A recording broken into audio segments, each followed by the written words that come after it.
ലോക പ്രശസ്തമായ ശബരിമലയിലെ മകരവിളക്ക് ദിവസം മകര സംക്രാന്തി പൊന്നമല വീട്ടിൽ മകര ജ്യോതി തെളിയുമ്പോൾ ശബരിമല തന്ത്രി കുടുംബത്തിലെ പ്രധാന തന്ത്രി കണ്ഠര് രാജീവര് ജയിലിൽ കിടക്കുകയാണ്.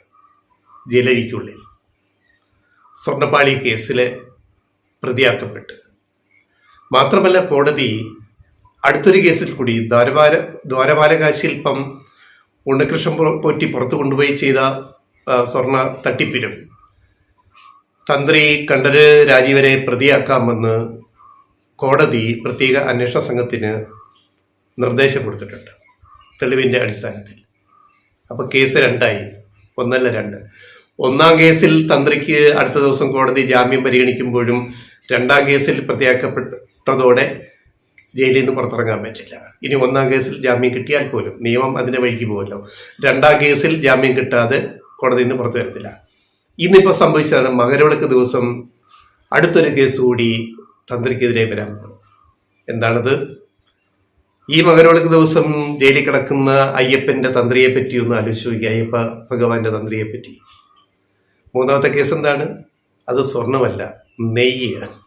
ആടിയ നെയ്യ് അടിച്ചു മാറ്റിയ കേസിലും തന്ത്രിക്കെതിരെ അല്ലെ ഇവർക്കെതിരെ, ഉദ്യോഗസ്ഥർക്കെതിരെ, അതിൽ ആർക്കൊക്കെ പങ്കാളിയുണ്ട് അവർക്കെതിരെ, പ്രധാനമായിട്ടും തന്ത്രിയും മേൽശാന്തിയും പ്രത്യേക അന്വേഷണം നടത്തണമെന്ന് കോടതി, അതായത് ശബരിമല ബെഞ്ച് ഉത്തരവിട്ടിരിക്കുന്നു.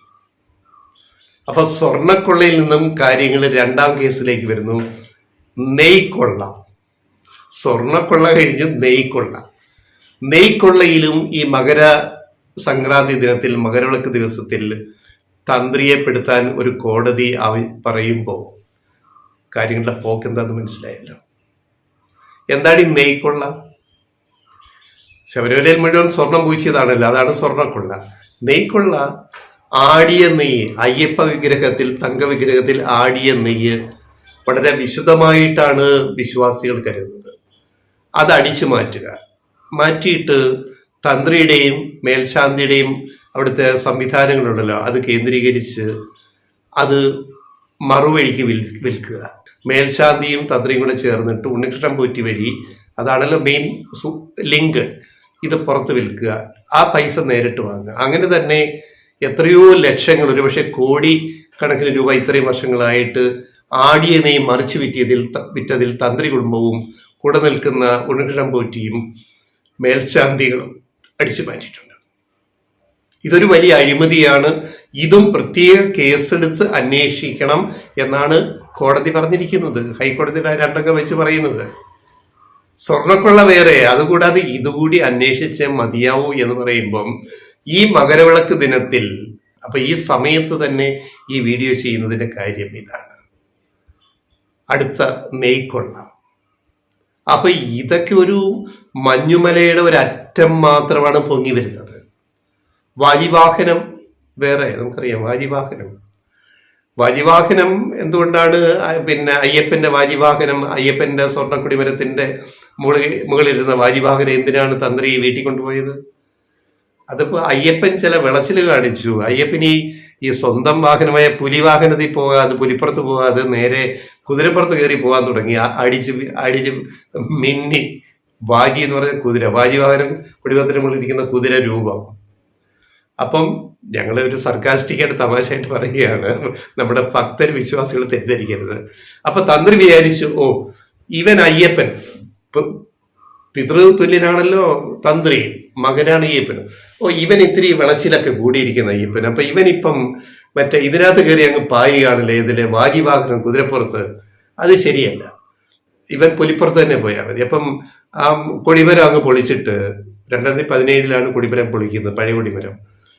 തന്ത്രിയാ പറയുന്നത് പഴയ കൊടിമരത്തിന് ക്ഷയമുണ്ട്, ബലക്ഷയമുണ്ട്, അത് പൊളിച്ചെന്തിനാണ്?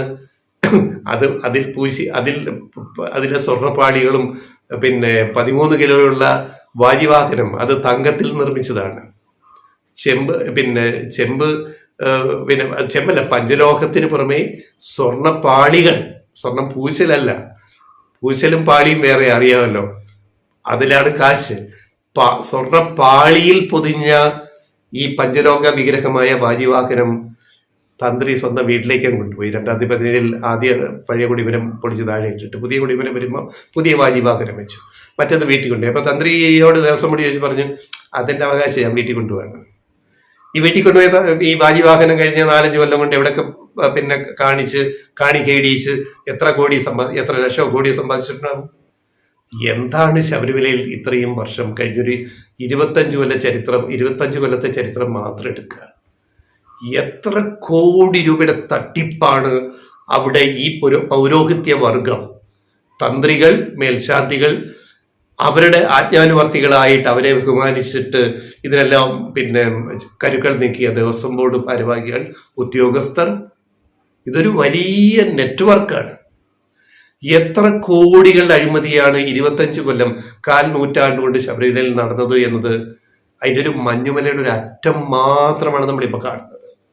ഞങ്ങളുടെ പിന്നെ പ്രതീക്ഷ സ്പെഷ്യൽ ഇൻവെസ്റ്റിഗേഷൻ ടീം സ്വർണ്ണക്കൊള്ളയും നെയ്ക്കൊള്ളയും അന്വേഷിച്ചിട്ട് ഈ എല്ലാ പഴുതുകളും അടച്ചിട്ട് ഈ കട്ടുമൂട്ടിച്ചവരെ എല്ലാം പുറത്തു കൊണ്ടുവരണം. അതിന് അവർക്ക് കഴിയട്ടെ എന്നാണ് ഞങ്ങൾക്ക് ലെഫ്റ്റ് റൈറ്റ് വോയിസിന് പറയാൻ.